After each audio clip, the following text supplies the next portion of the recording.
Maganda lang kami ang pastoran nyo. Doon siya. Ito kami. Tayo pa kayo. Ilaw niya. So, ayaw. Praise the Lord. Nasa Germany pa kami. Nakapaginipan ko na kayo. Kayo ay kaharap ko at tayo nagsasama sa Diyos ng buhay. Mga kapatid, buhay ang Diyos sa atin. At kung saan may pinakamasayang lugar, sa lugar na ito, ay walang iba kung hindi sa Church ng Darang Partida. Hahanap ng mga tao yan. Kung paano naghahanap ng masarap kainan ng restaurant ng mga tao, hahanapin nila kung saan may kapayapaan at kung saan nandun ang presensya ng Diyos. At malidinig nila buhay ang Diyos sa partida. Amen ka dyan? Kaya manda ka mga kapatid, pinabati po na ngayon pala ay Mother's Day. Ha? At sa mga nanay, tama-tama ang mensahe na ito, kaya palandi sa akin ng Panginoon. Nananalangin ako. Akala ko i-preach ko sa inyo ay baliyan ng Jonah. Hindi pala. Akala ko inuud. Hindi pala. Ay Mother's Day ngayon mga kapatid, kaya pasin yung seatbelt. Lucas chapter 8. Lucas chapter 8, verse 43.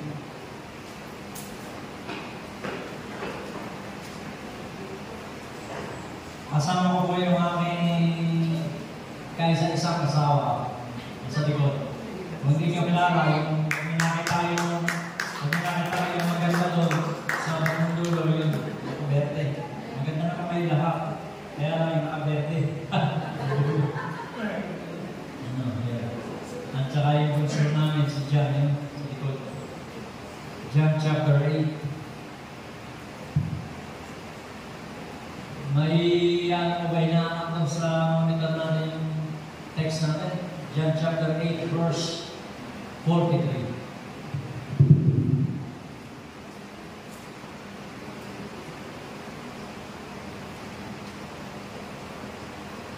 Sabi nila, napakainit sa Pilipinas. Isimula nung dumating kami, umanamin na. Hindi ko lang pang kasamang bonus. Pero, yan naman ang isa sa pinananabigan natin yung init eh. Mas gusto ko ng pinapawisan mga kapatid kaysa kiniginaw. Ibig sabihin niya, mas mainit ang pananampalataya ninyo. Kasalanan niyo yan kapag umiinit. Nagpapabaya ka kayo ng apoy eh. Parang si Elijah. No? Sa lakas ng mga pananalig mo at pananampalataya ay painit ng painit. Kaya purihin ng Diyos. Lucas chapter 8, beginning verse 43. And a woman having an issue of blood 12 years, which had spent all her living upon physicians, neither could be healed of any, came behind him and touched the border of his garment, and immediately her issue of blood stanched. And Jesus said, "Who touched me?" When all denied, Peter and they that were with him said, "Master, the multitude throng thee and press thee, and sayest thou, Who touched me?" And Jesus said, "Somebody had touched me, for I perceive that power or virtue is gone out of me." And when the woman saw that she was not healed, she came trembling and falling down before him. She declared unto him before all the people for what cause she had touched him, and how she was healed immediately. And he said unto her, "Daughter, be of good cheer,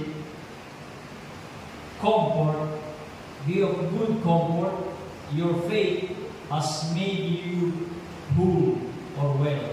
Go in peace. Ang Diyos ang nagpala ng aming palala sa kita. Tayo pinanalangin. Panginoon, maraming salamat sa maling pagkakataon na ito. Ikubli mo ang iyong lingkod sa iyong likuran upang ikaw lang ang mapapurihan, makaaswala ng iba pa. Not unto us the glory and the honor, but to your name, Lord Jesus. Holy Spirit, you are very much welcome in this place. Be free to minister and to move to your people, to your church today. Lord, back up your word, confirm your word, even with your mighty testimonies and acts in this very moment. Maraming po salamat, Panginoon Jesus. And everybody say Amen. Amen. Sabihin natin lahat, Jesus. Jesus. Sabihin natin lahat, Jesus. Jesus. Ang bida dito mga kapatid at laging pinag-uusapan at isa lang ang laging ang mensahe, si Jesus. Wala kayong makikita iba dito kundi si Jesus. Ang church na hindi si Jesus pinipilit sa tinataas, huwag niyong papasukin. Huwag niyong pupuntahan. At ang preaching na hindi si Jesus ang natataas, ay hindi galing yun sa Holy Spirit. Ang Holy Spirit, i-exalt niya lagi si Jesus. Amen. Ayun. Sapagkat hindi ipapamahagi ng Diyos kahit katiting o kapiraso ang kalwalhati ang kanyang pamahagi. Sa lumang tipan, kapag ang isang babae ay dinudugo, kahit monthly period o kahit sakit na siya'y may pagdurugo, susuriin ka ng pare o mga priest, saserdote, at idideklara kang unclean, madumi ka, unholy. Ang batas ni Moses, ihihiwalay ka sa community. Meron ka ng lugar o barrio, lahat ng epekong, lahat ng mga madumi na unclean sa kanila, doon. Minsan siguro nakakatakas, diba ba sila gano'n? Nagtatago. Kaya sa aklat ng Leviticus, chapter 15, batas yun na panahon ni Moses isinulat na inihiwalay yung holy sa unholy, yung clean sa unclean, yung may ketong sa walang ketong, yung dinudugo sa walang sakit na dinudugo. At sa text natin, mababasa natin, may isang babae na inaagasan ng dugo for 12 years. Nadinig na ninyo ito maraming beses. Naipangaral na rin ito ng pastor ninyo, ng mga leader ninyo. Nabasa mo na rin ito at nadinig maaari sa iba. Subalit parang adobo mga kapatid ang salita ng Diyos, hindi ka nagsasawang tutuloy. Nasa tuwing lulutuin mo, ikay nanangamba, pakawalang natira. Amen po ba? Amen. Parang tubig ang salita ng Diyos, lagi mo pinauuhawan.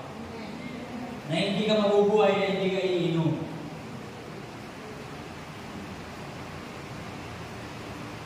Sabihin mo sa katabi mo, hindi pa ako uuwi. Mainit eh. Hindi pa kasi ito. Sa ibang churches eh. Tingin ng tingin sa cellphone. Tingin ng tingin sa sarilo. Dahil mainit. Mga kapatid, napaka-cool niya. Huwag kang mag-alala, nagtitiis, may air condition din.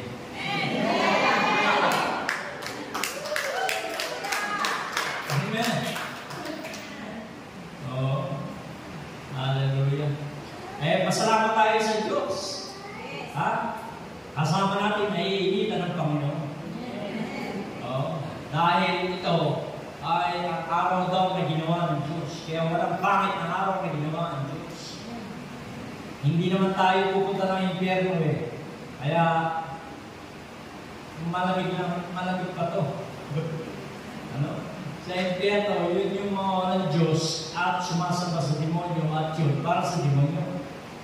Kaya mga kapatid, in everything you think, sabi ng Bible, for this is the will of God concerning you. Sa lahat ng bagay, kahit whether, magpasalamat sa Diyos. O gusto mo yung pupunta ka sa Germany, 4 na susunod ng damit mo, giniginaw ka pa. Gusto mo ba yun? Bago kami pumunta dito, akala ko kaya ko yung lamig dahil pasummer na eh. Lumabas ako ng madaling araw, manipis ng jacket, tinamaan ako ng lamig sa lalamunan.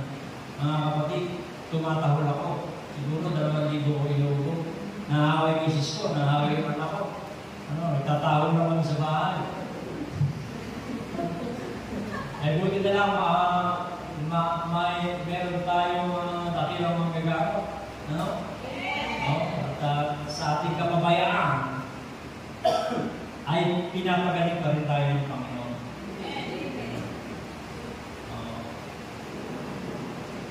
Yung babae, 12 taon na inaagasan ng dugo, may sakit. Naubos na ang kanyang mga salapi, kaya man, sa kapagamot. Instead, lalo pang lumuha.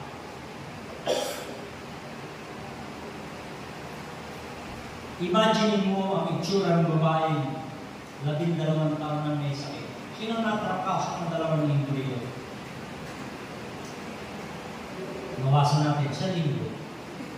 Wala pa rin. Ang gagaling mo naman. Mga kapatid, kung walang natrakaso ng 1 linggo dito, yung babae, 12 taon may sakit. Ano itsura ng 12 taon may sakit? Malusog? Mataba? Ano kanin mo? Mga kapatid, budod balat na lang yung isa na lang bulate yung nakikir na ito.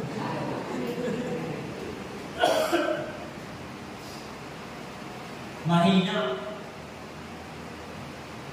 Nangayayat na. Bagsak na katawan. Wala na rin siyang ibang papagawa. Wala na rin siyang joy. Ano ang magkaka-joy mo?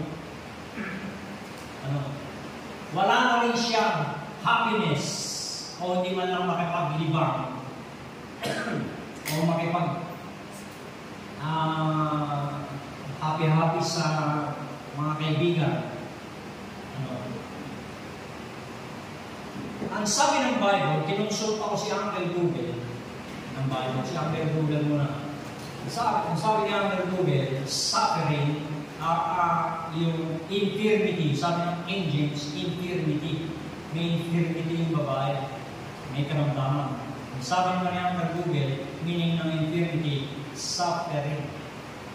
Sa ibang translation, suffering na ang paliwanag sa Bible. Paghihirap, pagdurusa. Mga kapatid, anong buhay? Anong klaseng buhay yun? Pagdurusa. Paghihirap. Hindi ka malang makapaghalo-halo kay Sister Mary, no? Diba? Hindi ka man ang mga pangapit bahay na iising mo. Hindi mo man ang mayaya si Pastor sa Jollibee. Nagbibiro ako pero totoo pero nagbibiro ako. Happiness yung kabaliktaran mo. John chapter 10 verse 10. Buti na lang may tayo sa ito. John chapter 10 verse 10. Ang kaaway ay naparito hindi upang magnakaw. Alam niyo si Satanas, walang pag-aari yan. Lahat nakaw. Magnanakaw na. Ano ba trabaho niya? Magnanakaw. So ang kaaway naparito hindi upang magnakaw, kundi upang pumatay. Kaya ang intention ni Satanas sa babae na yan, patayin. Pinahihirapan muna. No? At pumuksa. Wasakin. Lahat ng obra niya, wasakin. Ninakawan. Wala na raw pera, wala nang salapi. Diba? Ano ba ninakaw? Kaligayahan. Maraming pangarap yung babae na yan. I believe. Nakamukha mo siya. At ngayon, araw ng mga nanay, para sa inyo ito, mga kapatid. At gano'n din naman sa bawat isa. Kaya yung mangusap sa inyo ang salita ng Diyos. Kung paano iba-iba ang pangangailangan mo, ganun dadating sa iyo ang mensahe na ito. At ikaw ay kakausapin ng Panginoon sa oras na ito. Halimbawa lang ito na nasulat upang ipakita sa iyo the name of Jesus. That when you call upon the name of Jesus, hihinto ang Panginoon at papansinin ka. Pag seryoso ka sa paghipo mo sa Panginoon, sa pagtawag mo sa Panginoon, mas seryoso ang Panginoon, hihinto siya at lilingapin ka ng Panginoon. Kaya yung babae ito, mga kapatid, sangayon sa batas ni Moses, separated yan. At hindi ka kakausapin ng iyong mga kanayon, ng iyong mga kaibigan, sapagkat ang tingin sa iyo madumi. Sangayon sa batas ni Moses, separated ka. Ikaw ay tingin nila ay madumi. At hindi ka alam kapangalan sa iyo, unholy. Ganoon ang larawan na ito. Maraming tao, ganoon. Hindi makalapit sa Panginoon sapagkat tingin nila sila ay puro na kasalanan. Tingin nila sila ay walang karapatang lumapit sa Panginoon. Tingin nila ay kinalimutan sila ng Diyos. Maraming tao hindi alam ang gagawin kung paano aabutin ng Panginoon. Yung babae nito, hindi nakakarinig pa ng preaching ni Jesus. Hindi pa niya nakakausap ang Panginoon. Ang babae nito ay nakakarinig lamang ng mga usap-usapan at chismis sapagkat hindi naman siya doon nakatira sa lansangan na yun. Siya ay galing sa ibang lugar na kung saan nakabukod. Nabalitaan niya na may isang lalaki na taga Galilee na nagpapagaling ng may anumang uri ng karamdaman at sakit. Napabalitaan niya sa bulong-bulong ng mga chismisan niya na may Jesus ang pangalan na kayang magpagaling ng mga may sakit at gumawa ng mga himala at nangangaral sa kaligtasan. Ang sabi ng Bible, ang pananampalataya ay nagmumula sa pakikinig at pakikinig ng salita ng Diyos. Ang sabi ni John chapter 1, si Jesus ang salita ng Diyos. Pag nadidinig mo si Jesus, nadidinig mo ang Word of God. Pag nadidinig mo ang Word of God, nadidinig mo si Jesus. Pag nadidinig mo si Word of God, lalo kang nagkakaroon ng buto ng pananampalataya kay Lord Jesus Christ. Pag ipinapangaral si Jesus Christ, yung salita niya, ipinamanim sa puso mo, nagkakaroon ka ng pananampalataya na hindi bigay ng mundo, kundi galing sa Diyos. Ang salitang pananampalataya, hindi pinanganak sa mundo. Salita ng langit yan. Ang salita ng panalangin, salita yan ng langit. Ang salitang marriage, salita yan sa langit. Alang nagpapaliwanag ng marriage kung hindi Bible. Amen. Lingwahe ng Bible ang marriage. Lingwahe ng Bible ang faith. Lingwahe ng langit ang prayer. Amen. We are spiritual people. Mga spiritual na tao tayo. Hindi tayo nabubuhay na sa dugo at laman. Hindi na tayo nabubuhay sa tinapay na kinakain natin araw-araw, kundi sa pananampalataya at sa salita ng Diyos. Man shall not live by bread alone, but by every word that proceeds from the Word of God. Tuloy with John chapter 10, verse 10. Ang magnanakaw ay pumaparito kung hindi mo magnakaw, pumatay at magwasa. Iyon ang gawa ni Satanas. At sa talatang ito, hinati ni Jesus Christ nung pinipreach niya ang gawa ng Diyos at gawa ni Satanas. Yung gawa ni Satanas yung unang tatlo. At pagkatapos itinuloy ni Jesus, yung kasunod, ang sabi niya, Subalit ako'y naparito upang sila'y magkaroon ng buhay. Ako'y naparito upang sila'y magkaroon ng buhay at magkaroon ng kasaganaan nito. Kasaganaan. Ibig sabihin yan, kasiyasiyang buhay. Yung babae, inatake ni Satanas 12 years. Walang enjoyment, walang fellowship. Kamukha natin, walang kaligayahan. Mamamatay na sa matuloy salita. Sabi ni Jesus, ako'y pumaparito upang kayo'y magkaroon ng buhay na kasiyasiya. Mga kapatid, napakaganda ng sinulat ni John. Chapter 3, 1 John chapter 3, verse 8. 1 John chapter 3, verse 8. Ayan, yung mga bigyan mo kayo ng mga talata para tuloy-tuloy tayo namin. Yung bagay sa halo-halo, ilalagay mo natin ang sahod. Para cool na dating sa inyo. 1 John chapter 3, verse 8. Ang gumagawa ng kasalanan ay sa Diablo sapagkat buhat pa ng pasimula ay nagkakasala na ng Diablo.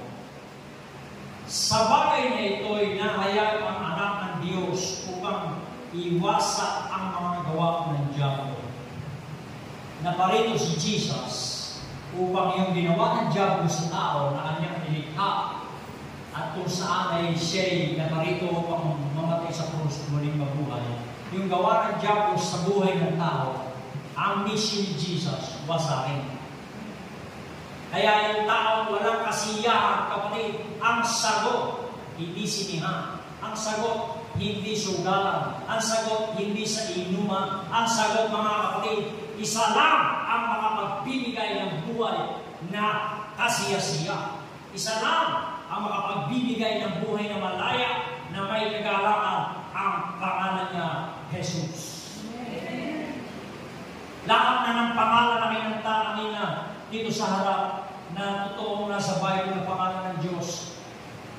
The Lord compressed everything into one name under heaven, and His name walked upon the earth, and His name was declared by the angels.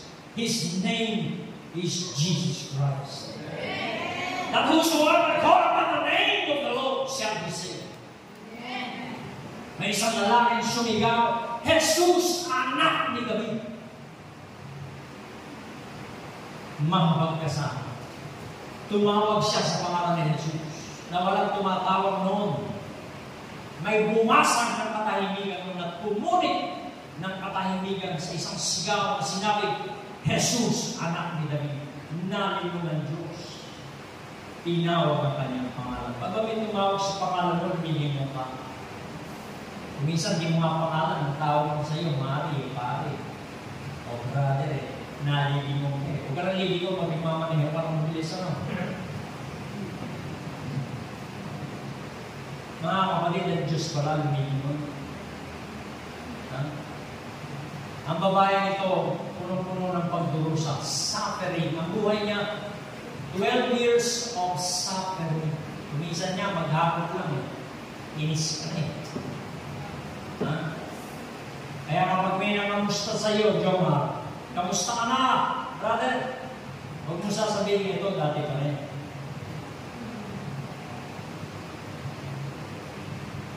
Sabihin mo, galak sa Diyos. Sabihin mo, pinagpapala.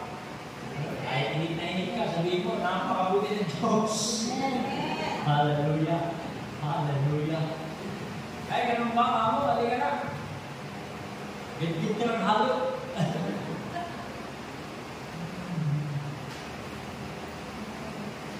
Yung babae nakadinig ng chismis hanggang pinanganak ang pananampalataya sa puso niya.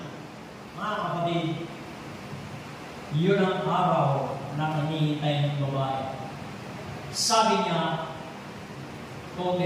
sabi niya, okay. Malilang ko lang kayo, sinabi niya. Sinabi niya. Buti na lang may mga group A. Yung movie, hindi magsasalita eh. Sabihin nyo ulit, sinabi niya. Sinabi niya. Yeah. Sinabi niya, mga kapatid. Pag nahawakan ko at laro ng kanyang damit, ako'y gagaling. Ang step of faith, hindi dito sa kinatatayo ko, hindi sa inuupuan mo. Ang step of faith, doon, na kung saan walang tao may gustong mag-attend, gumawa ng isang bagay na hindi mo pa nagawa. Na kung saan walang tao gustong sumuko ng ganyang negosyo. Na kung saan walang tao gustong magsalita ng mga bagay na imposible. Pero gagawin mo, yun ang step of faith. Aaktuhan mo. Kaya sabi ng babae, sa kanyang kawalan, sa kanyang pagdurusa, sa kanyang paghihirap, sa gitna ng init ng kanyang problema at pagdurusa, masakit ang katawan, hirap ang isip, pero mga kapatid, pinanganak yung faith na tinatawag sa Bible, sa puso niya. Kaya sabi ng faith yung sa puso, lumabas doon sa lalamunan, lumabas sa bibig. Ang sabi, pag nahawakan ko ng laman ng itong si Jesus, nilo, gagaling ako. Mga kapatid, it's visiting time. Jesus Christ from Nazareth, si Jesus Christ, may pupuntahan, mga ngaral sa kabilang ibayo, pero dadaan siya doon sa Hallelujah Street. Yung babae, maaaring nagtatago ng mukha sapagkat nahihiya siya sa kanyang mga kalayo, sa mga tao dahil despise. Gagagalitan siya, babutuhin siya, impat ka nang dito. Doon ay dapat ng mga may binudugo at may mga keto at may mga sakit. Hiwalay kayo sa amin. Pero yung babae, mga kapatid, isinaisang tabi niya ang kahihiyan. Isinaisang tabi niya, mga kapatid, yung hiwalay, ang puti sa siguro. Isinaisang tabi niya yung mga bagay na sasabihin at maaari niyang maginig na siya ay persecuted, na siya ay may karamdaman. Bagkos ang focus niya, makita si Jesus. Amen. Ang Panginoon naglalakad at sinusundan siya ng napakakapal na tao. Hindi sinabi ko ng oras, maaaring hindi na umaga o hapon, tanghaling na yun, o dumidilim. Basta sabi, naglalakad ang Panginoon, sinusundan ng napakakapal na tao plus disciples. Hindi mo madaling malapitan siya dahil sa dami ng tao plus 12 disciples na nakapaligid. Hindi mo basta-basta mahahawakan si Jesus. Yung mga tao nagsisiksikan, hinahawakan ng Panginoon, curiosity sake lang yun. Pero hindi humihinto ang Panginoon. Huwag kang magkakamali na hatakin si Jesus, tatagayin ka ni Pedro. Yung humuli kay Jesus dun sa Garden of Gethsemane, tinaga ni Peter yung tainga. Meron kapag 6 meter nun. Hindi pa siya totally,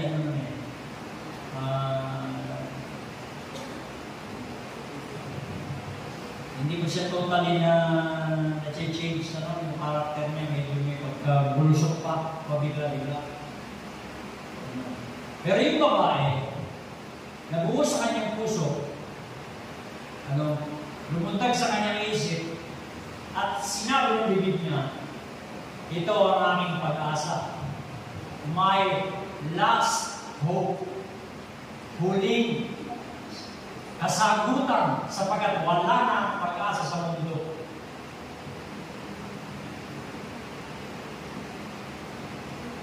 Dumaan ang Panginoon.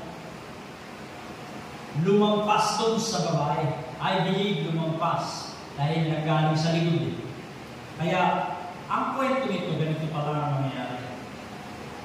Yung babae, from behind, nakipagsiksikan, nakipagsikuhan, nadapa, bumang, malayo pa, siksik ulit, nasisigo, nadigit-git, nadadapa.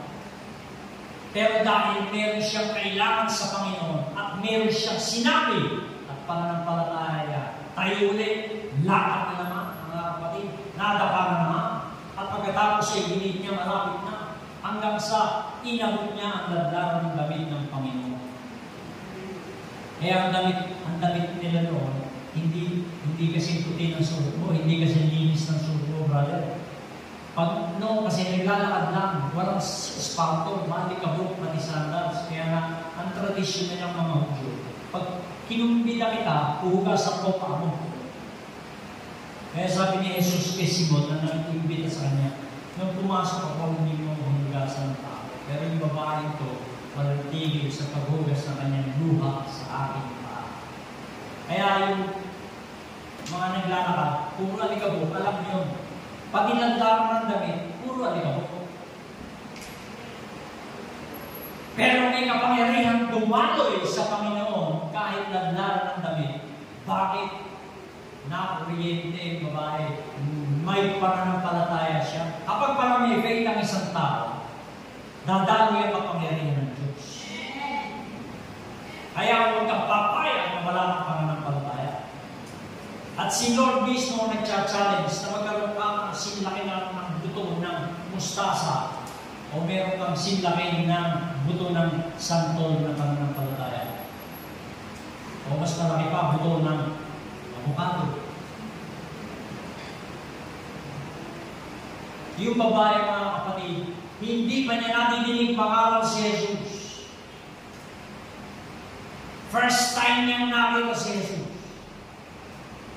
Pumasok lang sa tenga niya ang mga usapan at ipinanganak ang pananampalataya sa kanyang puso.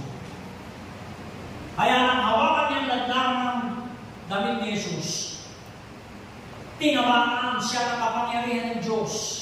Yung kanyang sakit, mga kapatid, nawala. The unclean touching the clean. The problematic touching the life giver. The sick and suffering person touching the Messiah, Jesus Christ. The unholy touching the holy. Holy forever. Sino man tao na may suffering, dinadala, kapighatian, problema, sakit, kapag lumapit siya at tinawag niya ang pangalan ng Panginoon, hinaawaan mo ang ladlaran ng damit ng Panginoon. Hinahipo mo ang puso ng Diyos at lilingulin ka ng Panginoon. At sabi ng Panginoon, sinong humipo sa akin? Sabi ni Pedro, Lord, lahat ng tao inaawaan ka. Tapos tatanong mo kung sino humipo sa iyo. Si Pedro, mata ng tao ginagamit. Si Jesus, yung kanya spiritual, sinasabi niya, kahit tumuloy doon sa may pananampalataya yung power niya. Yung eyes of faith yung babae, yung faith kasi yung mata yan eh. Nakikita mo yung sagot, kaya hihingi yung sagot. Ang kailangan ng babae, hindi magandang bahay, hindi pera. Ang kailangan ng babae, miracle. Kaya niya, hindi po nagkaroon ng damit ni Jesus, gusto niya bumalik. Kaya paglapit mo sa Panginoon, yung primary need mo, yun yung dala-dala mo. Kaya sabi ng Panginoon, sino humipo sa akin sa pagkataramdaman ko ang kapangyarihan ay lumaloy sa akin. Yung babae, akala niya nalihim, pero hindi pala. Kaya sabi niya, Lord, ako po yung ganito, tinwento niya ang kanyang buhay. Tinwento niya ang kanyang buhay at kung paano niya hinawakan ang ladlaran ng damit ng Panginoon. Alam niyo ba, kapag ang isang tao may pananampalataya, nalulugod ang Diyos. At sa katulad mo, nalulugod din ang Diyos kapag umihira lang yung pananampalataya sa Kanya. And this is my message. To step the step of faith, you need to say something. Walang itatayo lang sa puso. Alam naman ng Diyos ang aking pananampalataya, pastor, at ang aking problema. Ba't ko pa sasabihin? To operate in faith, to live in faith, you need to say something. Kailangan may sabihin ka. Lahat ng makakaharap mo na problema, makakasagubang problema, mararanasang suffering mo paghihirap, ay sagupain mo ng pananampalataya mo. Kailangan may sasabihin ka. Your confession of faith matters. Ang iyong pananampalataya hindi lalampas sa iyong mga salita. Ang iyong pananampalataya ay hindi lalampas sa iyong mga sinasabi. At kapag ikay may sinasabi sa Panginoon sa pananalangin, nakapalaman ng iyong pananampalataya, kinalulugdan ka ng Panginoon. For without faith, it is impossible to please God. Siyang lumalapit daw sa Diyos ay dapat manampalataya na ang Diyos ay nagkakaloob, nagbibigay ng kaloob sa mga tao sa Kanya'y nananampalataya. Na nagbibigay siya ng gantimpala. Walang imposible sa Panginoon. Amen? Hallelujah. Hallelujah. And His name is Jesus. You need to say something to the Lord. You need to say something to yourself. Kaya ko to. Kaya si Pablo, punong-puno ng confession of faith. Si Pablo, punong-puno ng teaching of faith. Sabi ni Pablo, mga kapatid, magpakalakas kayo sa Panginoon. Ephesians chapter 6. Be strong in the Lord and in the power of His might. Sabi ni Pablo, kaya ko ang lahat dahil kay Kristo na nagpapalakas sa akin. Sabi ni Pablo, and my God shall supply all your needs. Nung sinabi ni Pablo yun, dalawang paa niya nakapatena, nakakulong siya sa ilalim ng lupa. Pero sabi niya, kaya ko ang lahat dahil kay Kristo na nagpapalakas sa akin. Kaya ba natin sabihin yun? Naiinita ko nga lang eh. Hindi ko masabi ko minsan. Real talk lang mga kapatid. Kailangan.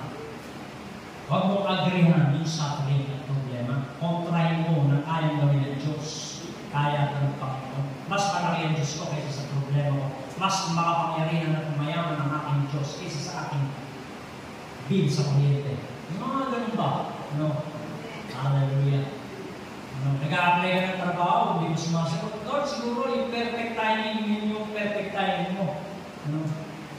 Kaya,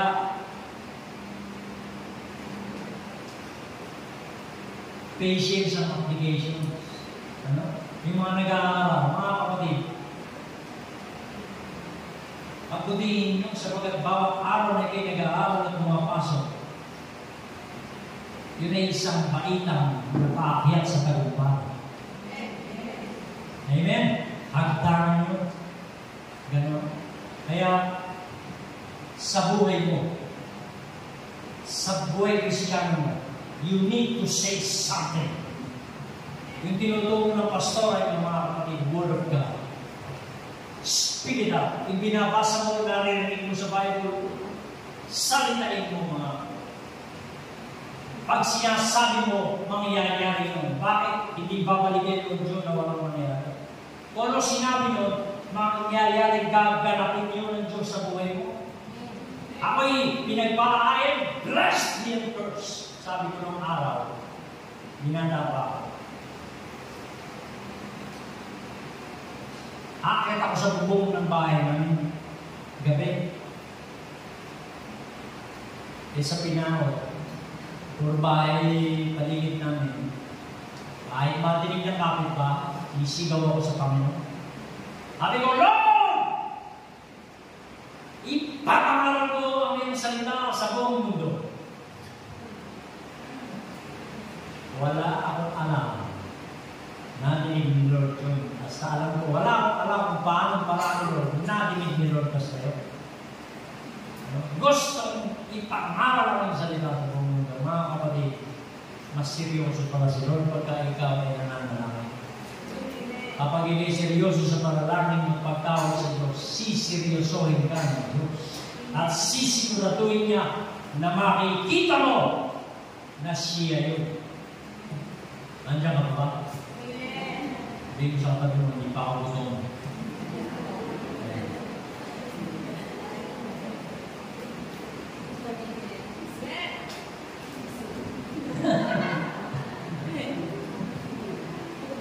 Praise.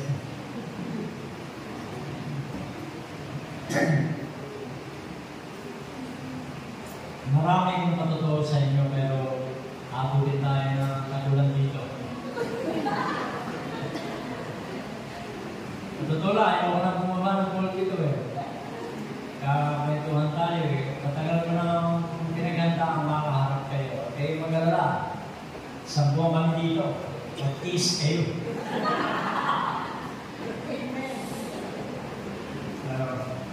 At dalawa kami pastor na umuwi para sa inyo. Pastor ang yung isa. Kaya isang beses sabi ko naman si pastor din. Gusto rin kayo yung makaharap. At pinapabot ng Church on Marap, Germany ang pagbati sa inyong lahat. Amen.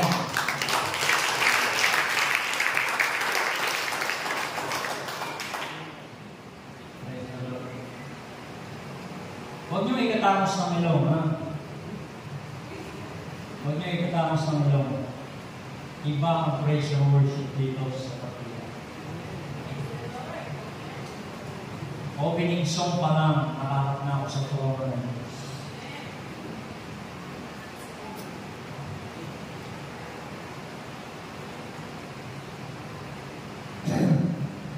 Minsan di pa habaan talaga ng praise and worship. Basta right heart, right worship. Pag buka ng bibig ng song leader, nakaharap na sa trono ng Diyos. Ang presensya ng Diyos buwa-buwa. Amen. Bukas ang langit sa partida ng mga ilang masasabi ko sa iyo. In conclusion, sinabi ng babae,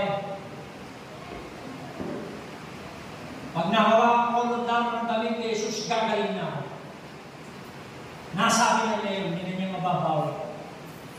Pag nasabi mo na mga kapatid, hindi mo na maibabalik sa bibig mo. Kaya you need to say something about what God can do in your life. Pag nagsusuklay ka, pagharap mo sa salamin, sabihin mo, ako'y mapala, ako'y pinagpapala, ako'y malakas. Ako'y tagumpay, ako'y nagtatagumpay. Ako'y may future sa Panginoon. Amen. Ako'y lingkod ng Diyos, ako'y ginagamit ng Panginoon.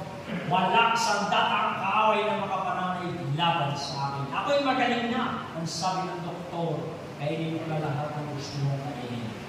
Ay kakainin mo talaga lahat ng gusto mong kainin sapagat ako'y magaling na. Sabihin mo, gano'n. Sa sanlibutan, pag sinabi niya, taga-sanlibutan, kainin mo na lahat ng gusto mong kainin. Ibig sabihin nun, mga kapatid, malapit ka na sa pimpilan ng mga jeep. Malapit ka na gumarahe, ibig sabihin nun. Pero mga kapatid, sa walang ka, pag sinabing kainin mo na lahat ng gusto mong kainin, magaling ka na. Amen? Si Jesus ang bida dito, hindi yung babae. Huminto si Jesus. Alam niya na may huminto sa kanya. Pag tumawag ka kay Lord, hindi ka niya iisnapin. Hihinto siya at lilimunin ka niya. His eye is the man of God. God Himself will stop and entertain you. Pag tumatawag ka sa pangalan ng Panginoon, hihinto siya, iistimahin ka ng Diyos. At makikita mo ang mga mata ng Panginoon full of grace and mercy. Full of love. Na ang puso ng Diyos ay wala siyang gagawin kung hindi umibig. Sapagkat ang Diyos ay Diyos ng pag-ibig. Pero dahil sa iyong pananampalataya sa Kanya, nagkagalak siya at natutuwa sa iyo. Hindi siya inilehans ni Jesus. Hindi siya pinag-pray ni Jesus. Automatic. Walang clutch. Matic in power. Dumalog. Doon sa babae, sa buhay mo, gagawin lagi ng Panginoon. Walang biro, mga kapatid. Huwag kang magsesero sa mga tao walang Diyos na akala mo pinagpapala. Mas mapalad ka. Ang sabi ng Proverbs, mas maraming kayamanan, treasure, sa bahay ng righteous. Kaya pagpasok mo mamaya sa bahay mo, yung bahay mo, makinig ka, yung bahay mo, bahay ng Diyos yun. Hindi mo bahay yun. Bahay ng Diyos yun. At doon dumadalo yung supply ng Diyos. Kaya kahit tingin mo mas maganda bintana ng iba kaysa sa bintana mo, yung bubong ng iba kaysa sa bubong mo, mga kapatid, ang kayamanan sa bahay na yun ay ikaw. Ang pagpapala sa bahay na yun ay ikaw. Ang sinusuplayan ng Diyos sa bahay na yun ay ikaw. And my God, who is more than enough, who is El Shaddai, cares about you.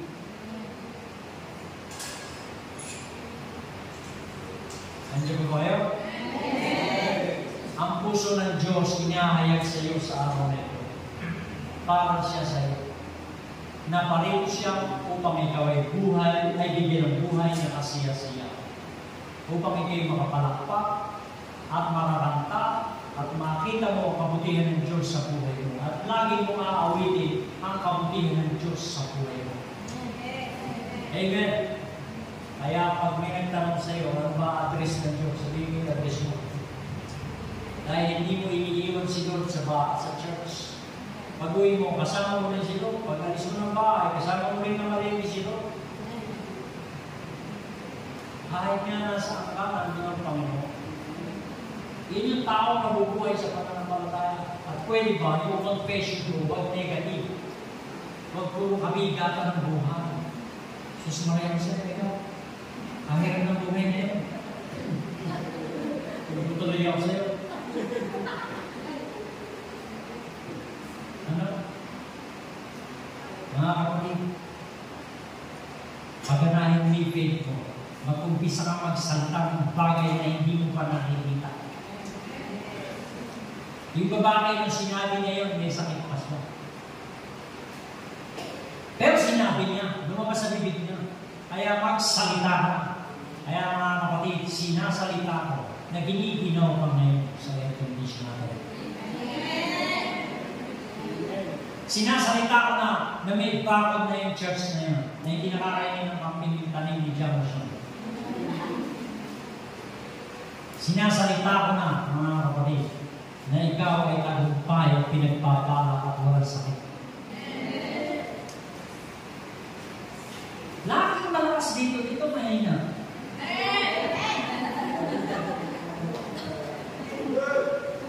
Mas mainit yata din. Amen ba? Amen! Wow, praise the Lord. Mga kapatid, nalulugod ang Diyos kapag ikaw ay nagsasalita ng pananampalataya. Yung wala ka pa, pinipray mo pala, i-confess mo na meron ka na. Hebrews 11 verse 1. Holy verse sa araw na ito. Ngayon, ang unang salita, ngayon. Sabihin natin ngayon.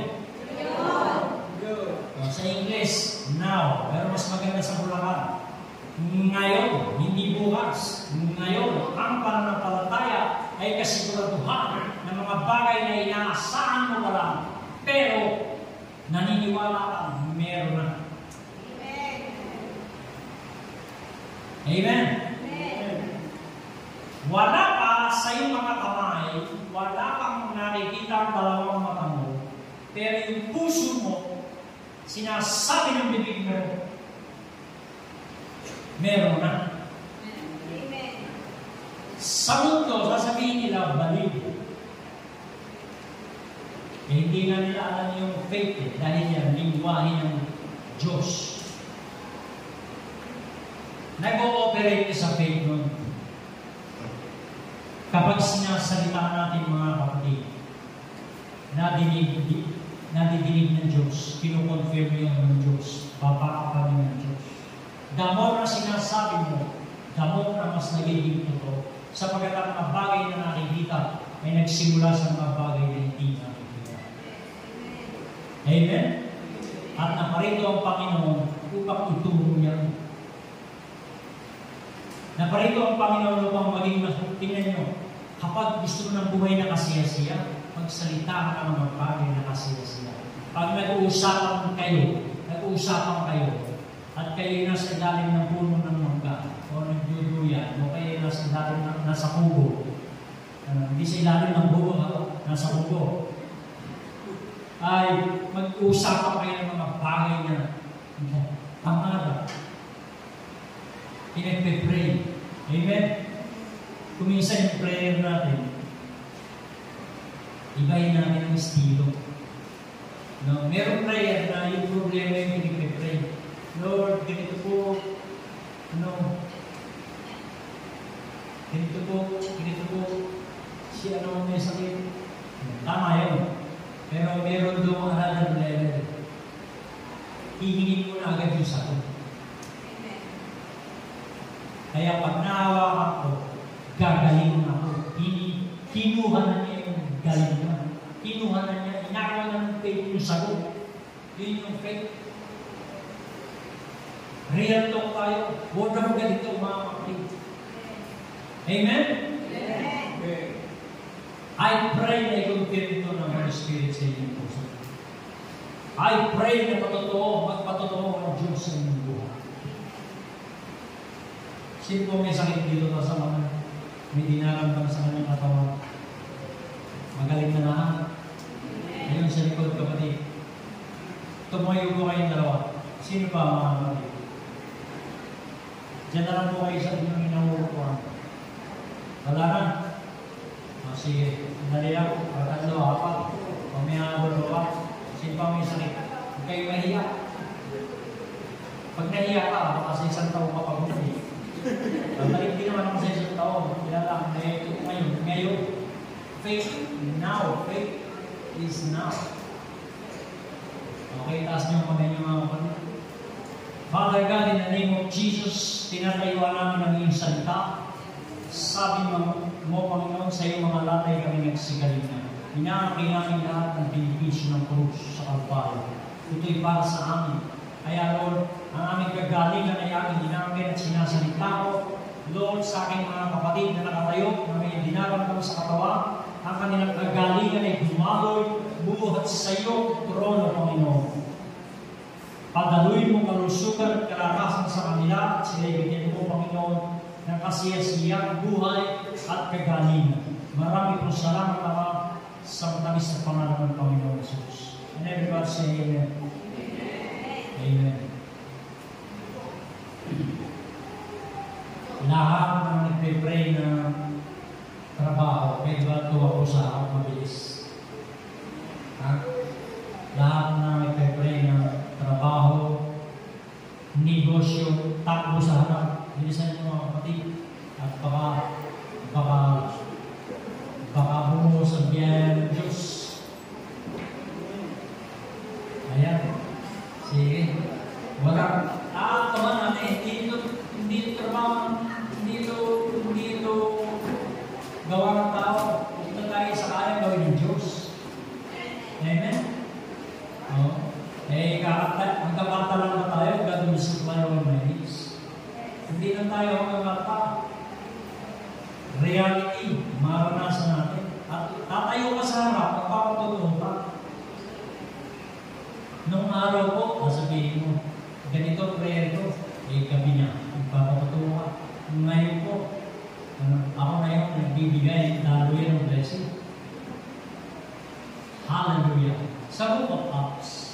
yung mga Kristiyano doon, hindi nagkulang, sila pa ang mahagi.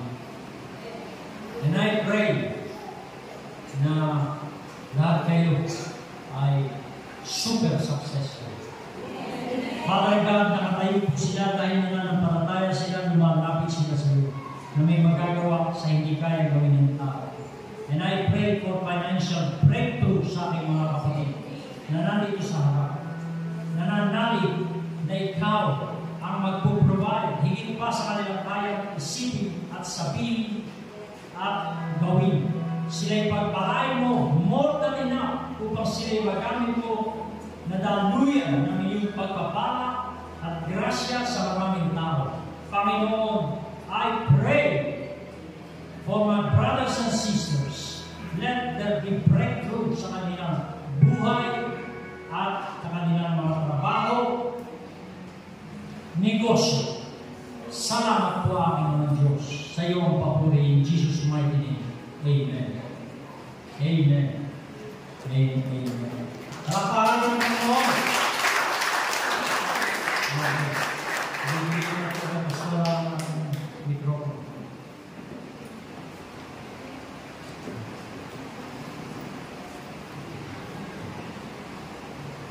Closing prayer. Ano yan? Nag-giving na tayo? Ngayon pa lang.